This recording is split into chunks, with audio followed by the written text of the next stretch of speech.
今天呢，講講王鐸。王鐸呢，我們是沒有單獨講，是把它跟米芾放在一起講的。和他把它放在一起講的話呢，有幾個特點。一個呢，就是說，我一直覺得近代把王鐸的這個形象誇張的超乎於他本身的水平。中國人也這樣的，日本人也是這樣。那麼第二點呢，就是說，王鐸呢，到了晚年非常的崇拜米芾，他书法作品的很多呢，完全是從米芾那裡得到的東西。其實為什麼說王鐸這個人的作品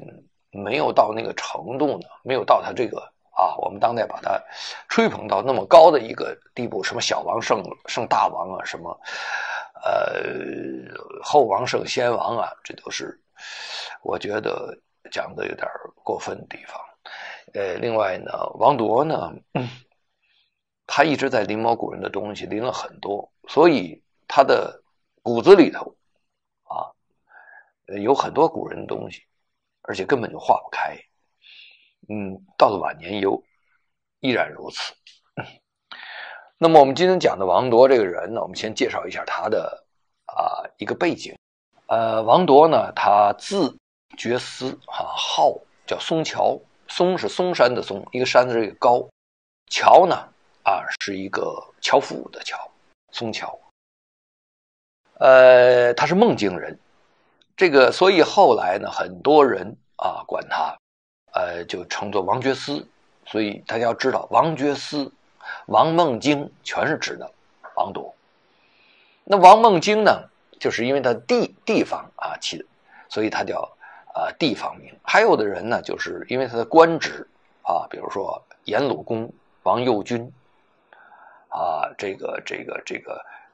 趙承旨之類的等等，都是因為他們的官職。河南人呢還特別推崇王鐸，尤其是到上世紀80年代90年代的時候，很多湧現大批的喜歡王鐸的人。那麼王鐸呢，出身是一個務農的人家，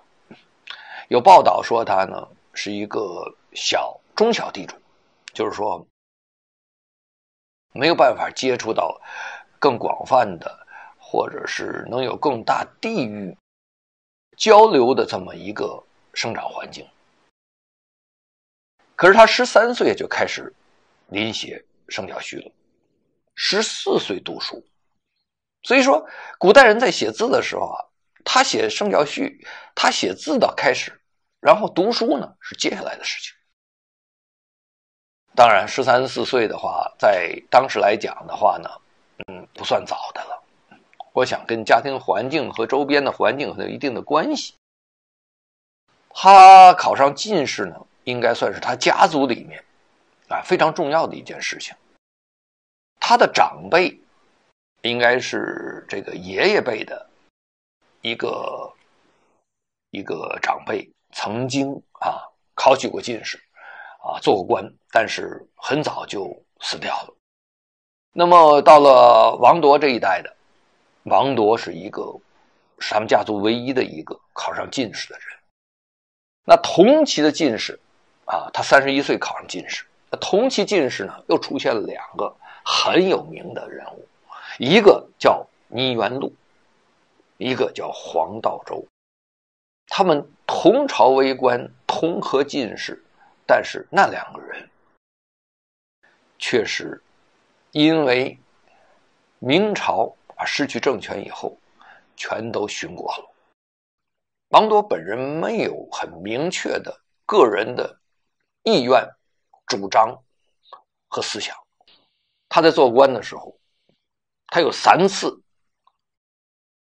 和周邊的人，而且周邊很重要的人產生巨大衝突。第一個衝突就是他和當時的首輔，那個時候沒有總理大臣，也沒有宰相，也沒有丞相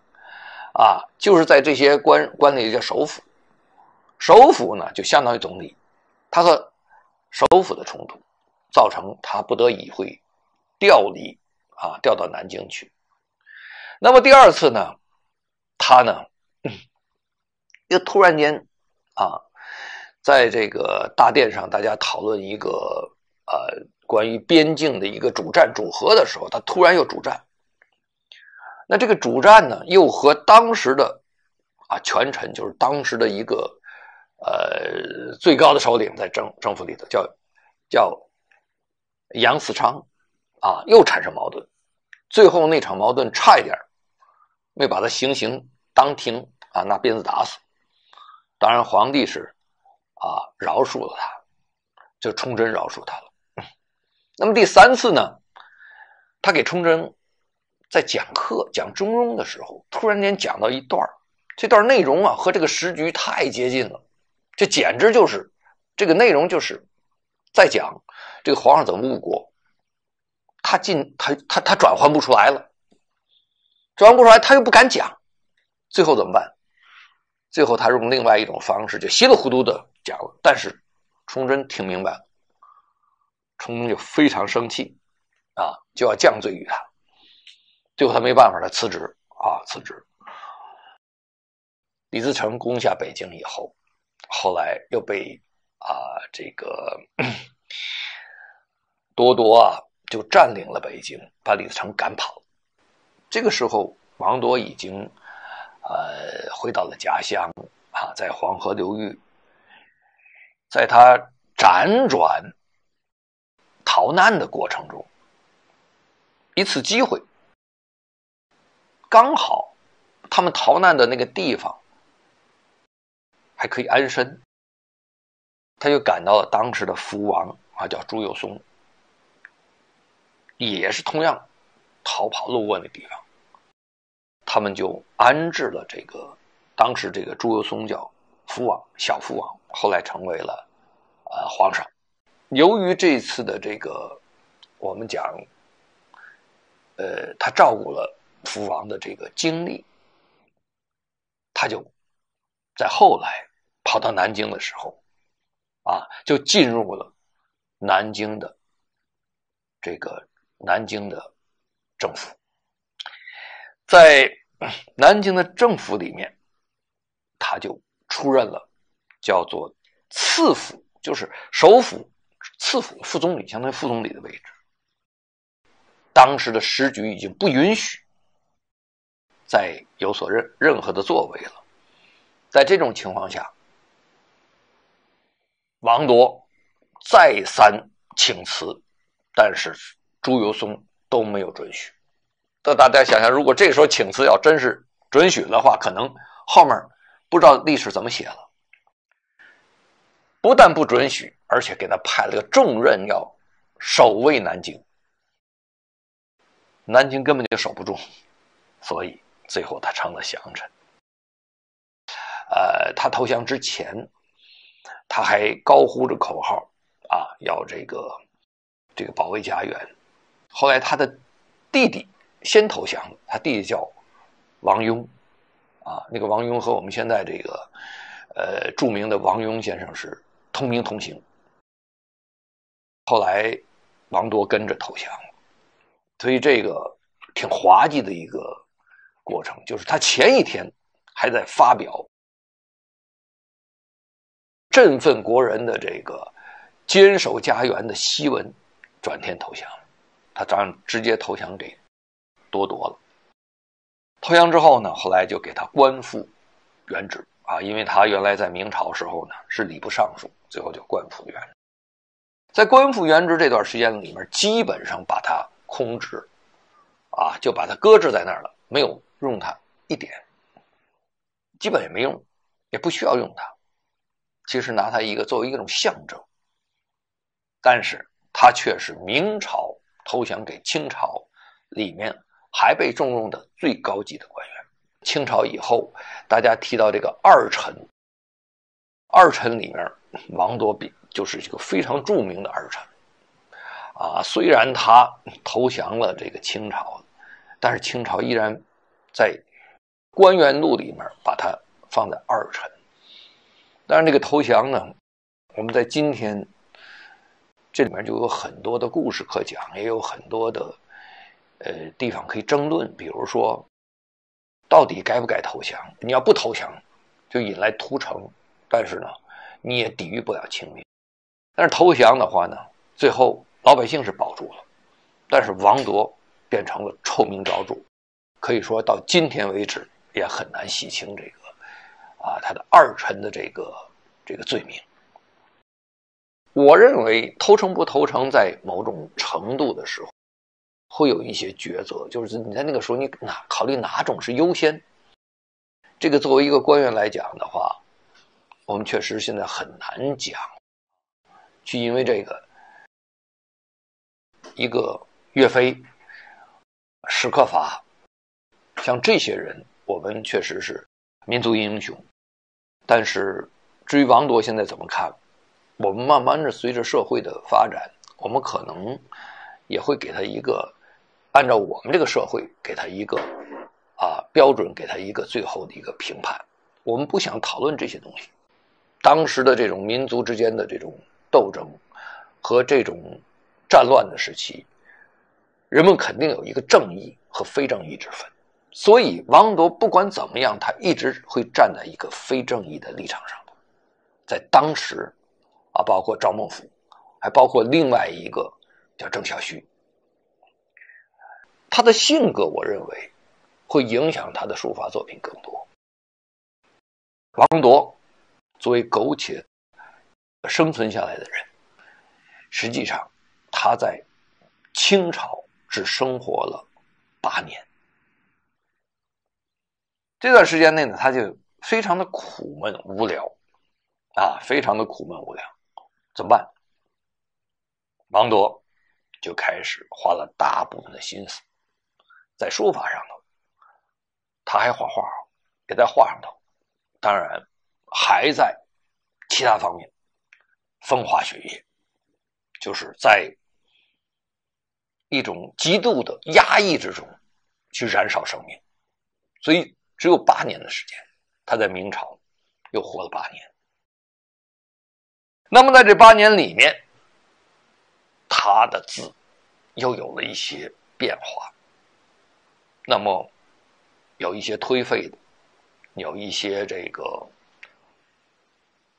近乎於玩世不恭的感覺就是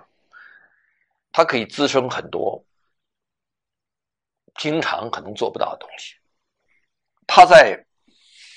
48歲到53歲這段時間內，就有一個叫做字畫的過程。這個字畫過程我們理解起來很像米芾的那種就是由擊鼓字轉變成了一個自己抒發的一個過程。但是他是在48歲到53歲這個階段完成的。我們回想，如果他61歲的時候他過世的話，那麼53歲剛好是8年前。那也就是說，在他降清之前的這段時間，他突然間有5年的時間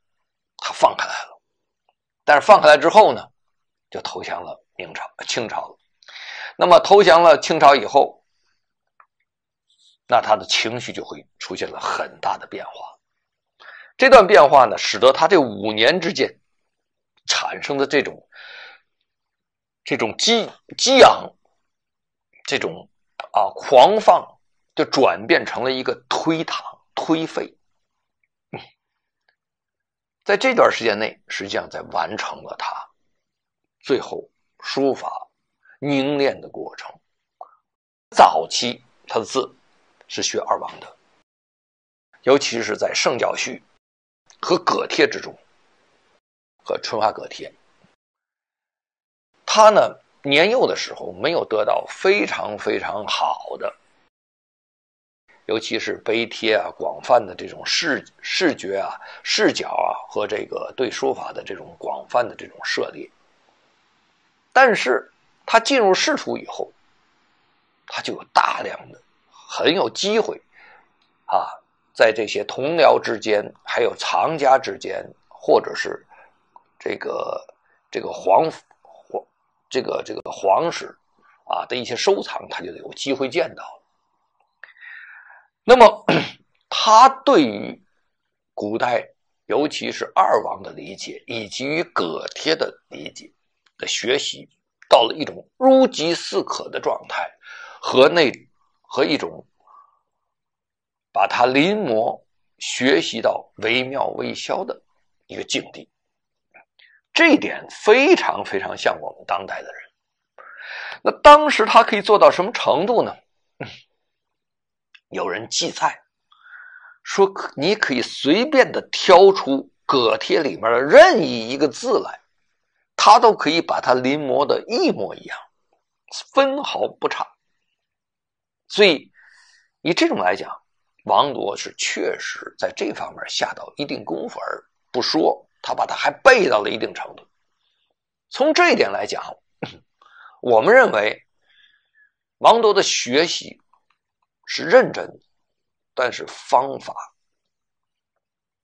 是需要我們現在去思考的。所以这种样的基礎造成了王铎後期他就沒有進一步的可以展開的地方，就是他前面已經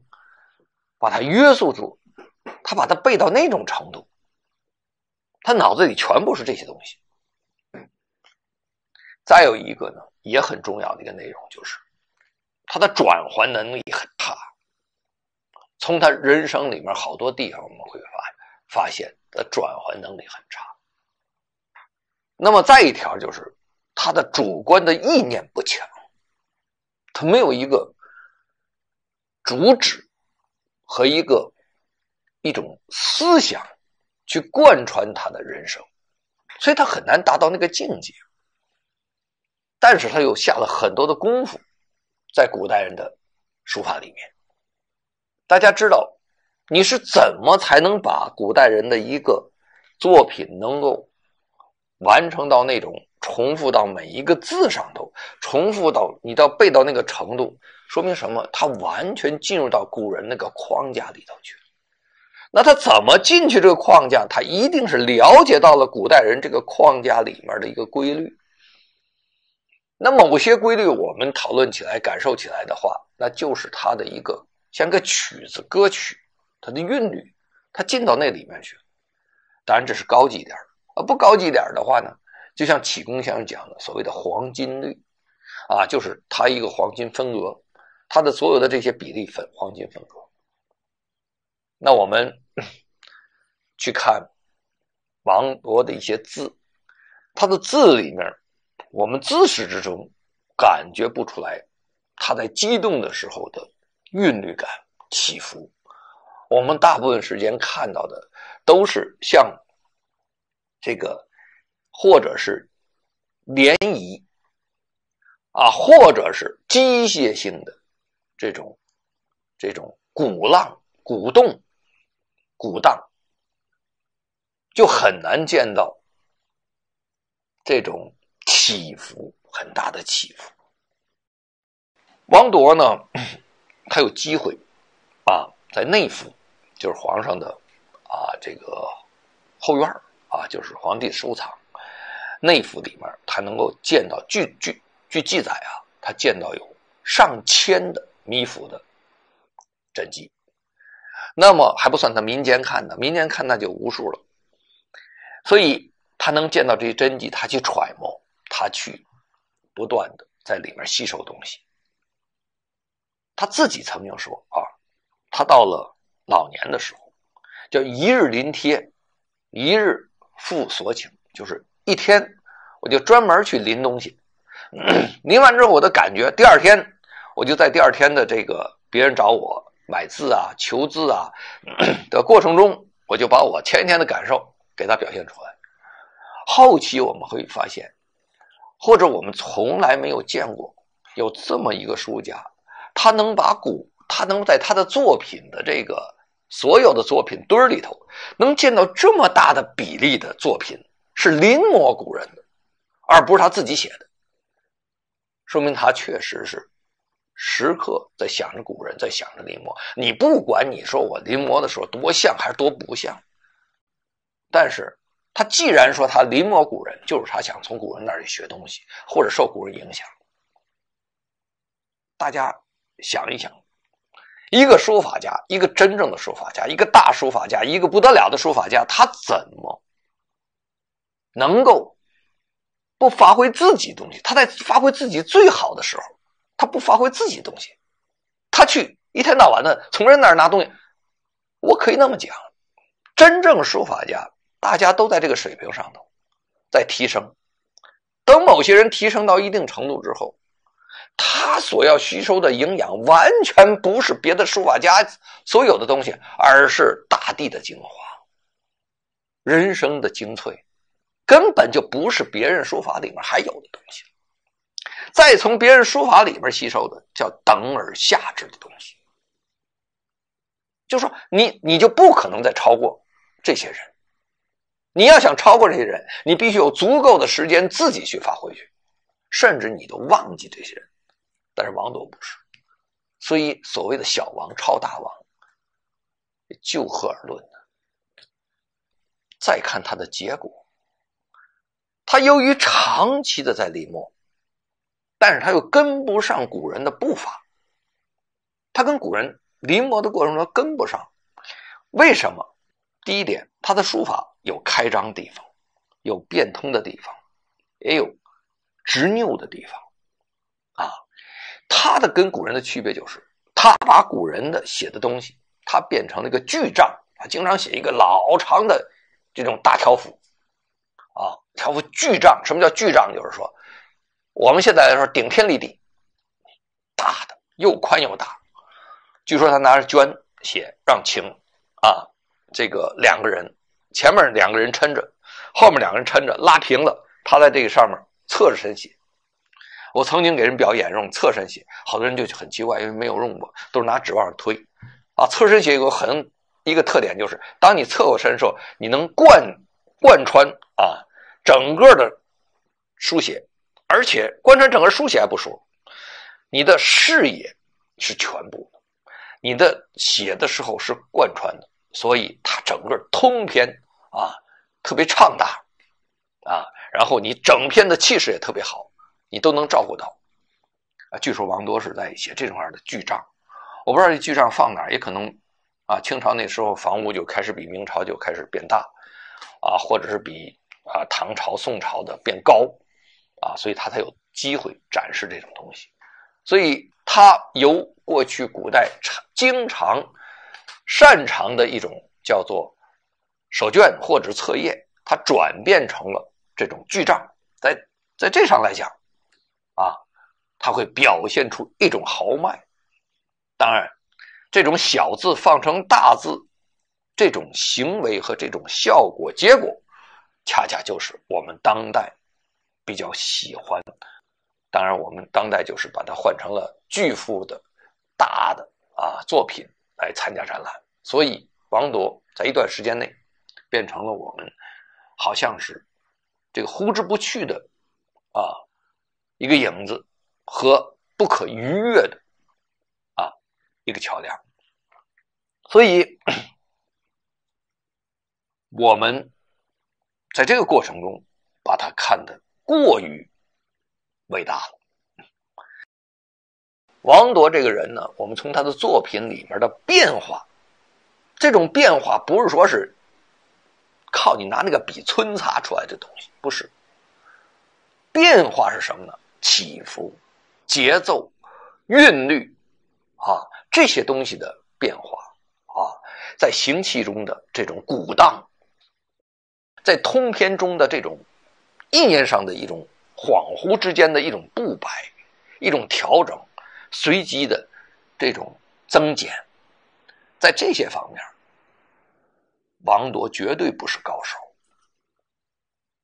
那王鐸在才華上面是欠缺的。那麼第二，王鐸書寫的文字，為什麼我認為他比很多人來講是等而下之的？是他一直沒有脫離開一種具象的一種意念。這個具象的意念來源於他經常臨摹，去感覺到他要臨的要學習的那個人作品裡面的具體的形象、具體的筆畫、具體的結構、具體的組成、具體的感覺而沒有把文字抽象出來，抽象成一种对文字的一種意會。那董其昌比他就高在这点，董其昌的感覺都在意會之中形成。那麼趙孟頫雖然是走的是具象，但是趙孟頫已經意會到一種什麼程度呢？就是他有自己的一個格調在走，就是他有自己的一個條理在走，他不會今天受這個影響，明天受那個作品，他不會影響的。所以任何一個人，沒有一個人從歷代到今天，這個所謂的書法家能夠經常不斷從古人那兒拿東西，不拿東西我就不知道今天寫什麼，或者是拿不來東西我也沒多大進步。那如果不拿東西的話，王铎到人那兒去，一天的临一天寫幹什麼？所以真正的你寫到一定程度之後，你需要大量的时间自己在出東西，往上提升，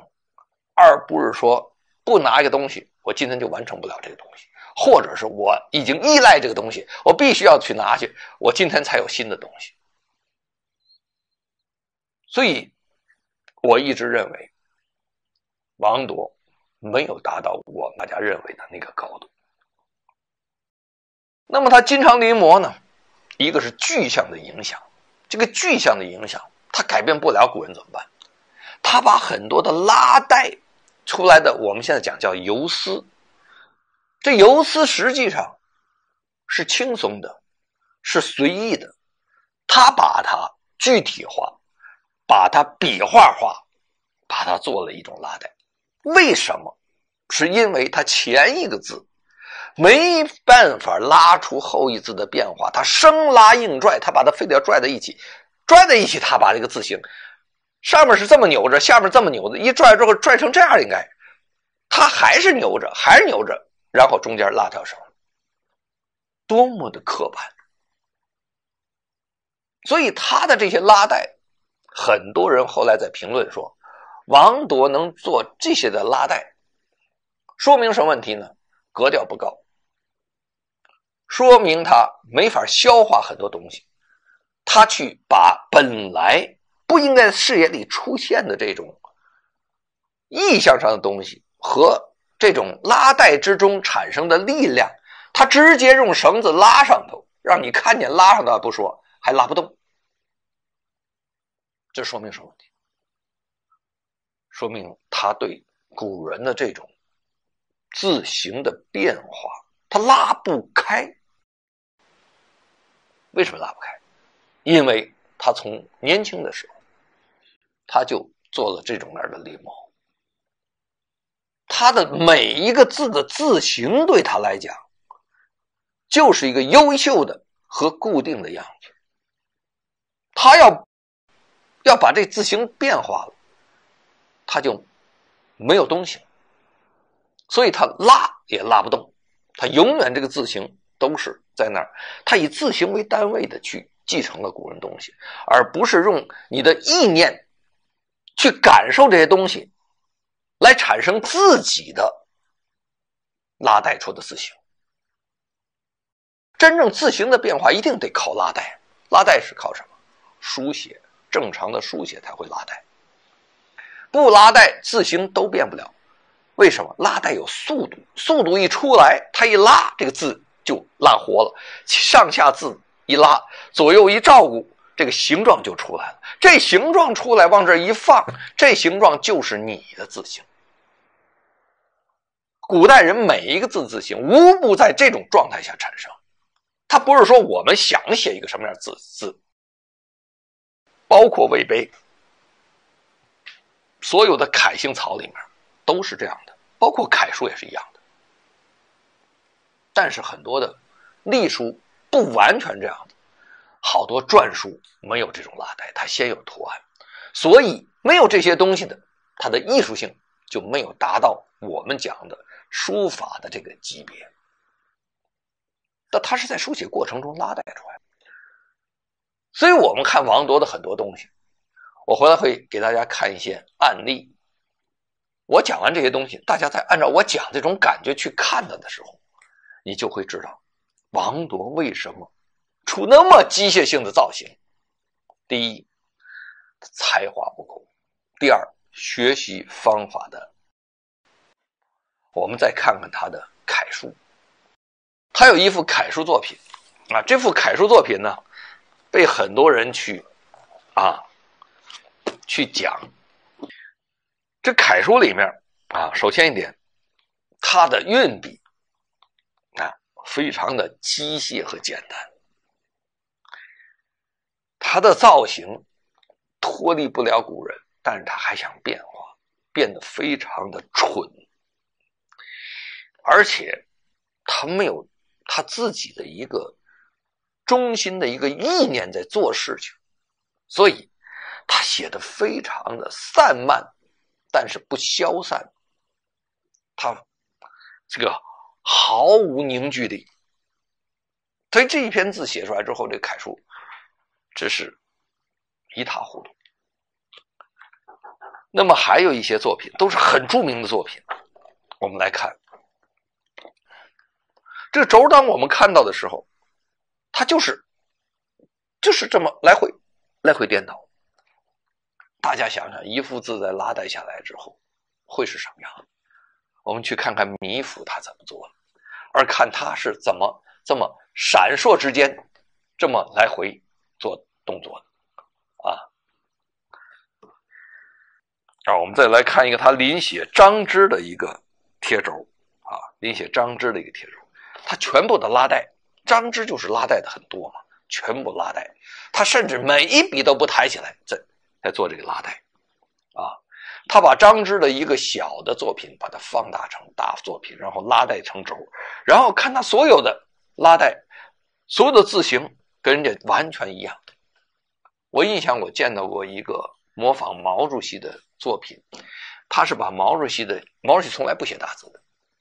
啊，沒寫過這種超過1寸以上的或者2寸以上大字，而且都寫在小的信紙上特別多，居然把毛主席的一個橫幅的一個字拉成一個豎幅的一個中堂，而且每個字的字形都不變化的，這是不可能的。所以在他臨摹這個整篇的這個張芝的這個作品的時候，我們會發現它裡面完全的拉带的感覺，但是通篇眼花繚亂的這種拉带的這種次要的或者是噪音一樣的這些筆觸，影響着通篇，而且通篇還沒有東西，通篇沒有一個整個的脈絡，而且到處都是這種雜音。王铎為什麼有那麼多人喜歡他？王铎代表的是一些才華不夠，用功不準，就是用功在一些古代人的這種形態上，而且代表是一種品位不高。我們來看，所以我們經常講起品位來，品位在我們中間的理解，它就是包括它的取捨。王铎幾乎他沒有取捨，他都全盤照收。另外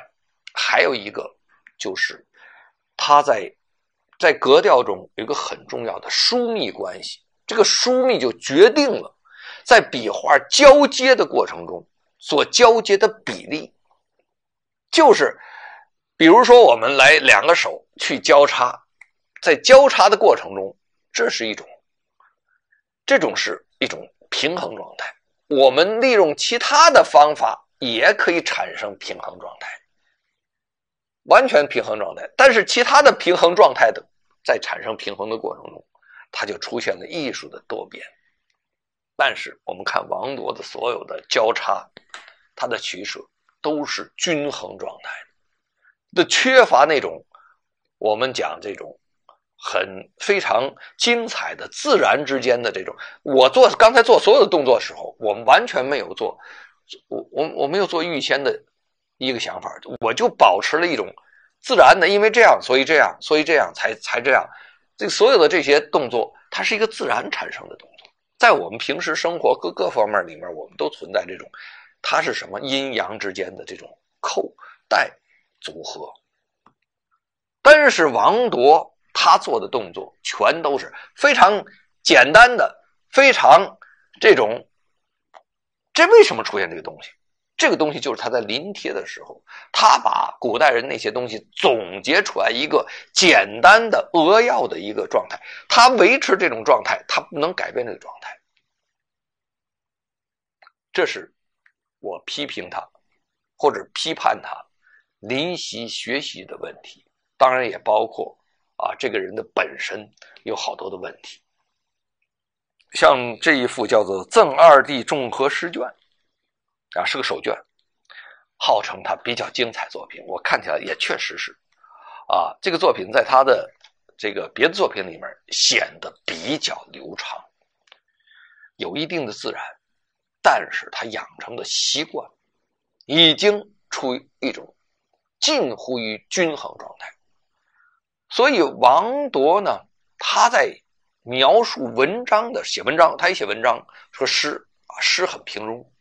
他的文章，他的描写怎麼寫文章的時候，有一段，其實這段呢，去說明他怎麼以這種狀態去写字去，也很有幫助。他實際上為什麼要強調這些東西呢？因為他這個人在書法在藝術上他沒有性格，他沒有追求，他没有那種，他即使有那個激情，他產生不出來那個藝術性很強的那個浪花，他只能出現了一種平庸的有規律的鼓荡。所以如果把王鐸说成一個大書法家的話，